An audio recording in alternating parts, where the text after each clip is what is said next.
Hey, time to look at convex mirrors. Remember, our convex mirrors are diverging. These are the ones that um, spread light out.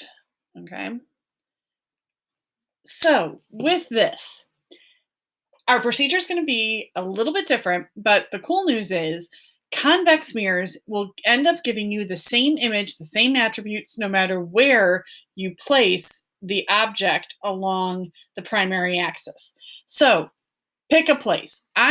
Because I pressed you hard earlier, I'm going to use out here outside of C, and I'm going to go ahead and make it a little bit larger because the first time I did it, I thought it was hard to deal with the short um, arrow, my short object. Okay, so making this a little bit taller, and I am going to start with my first incident ray.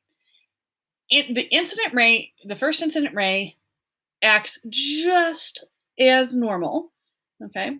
And it's going to go in horizontally, stopping at the mirror, okay?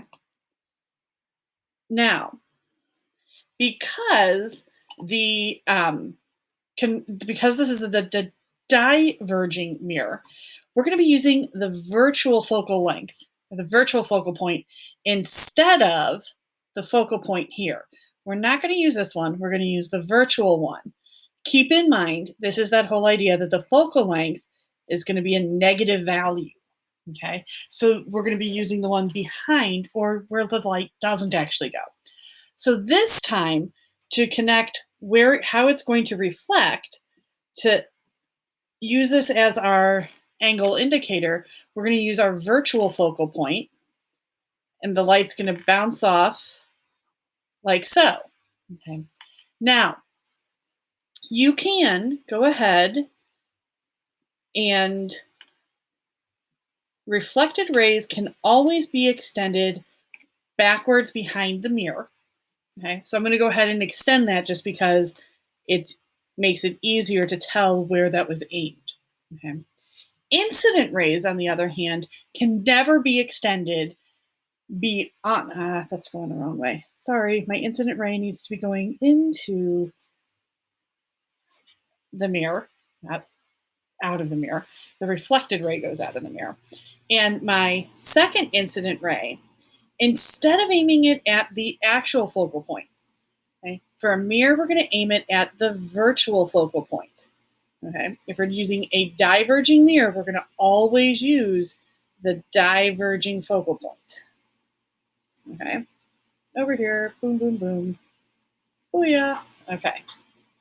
Now, if it goes in diagonally, it's going to come out horizontally. Okay.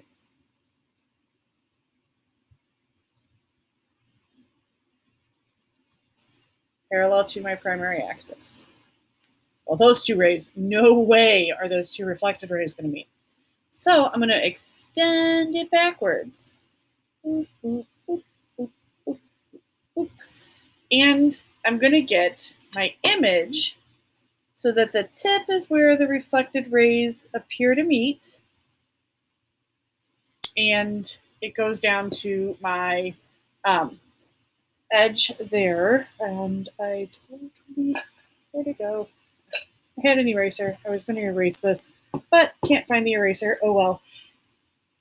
You'll have to get rid of it. I wouldn't circle it on yours, but you're going to be able to see that there. I think we can make some observations from this. The image is definitely behind the mirror. Okay. It is absolutely upright or erect.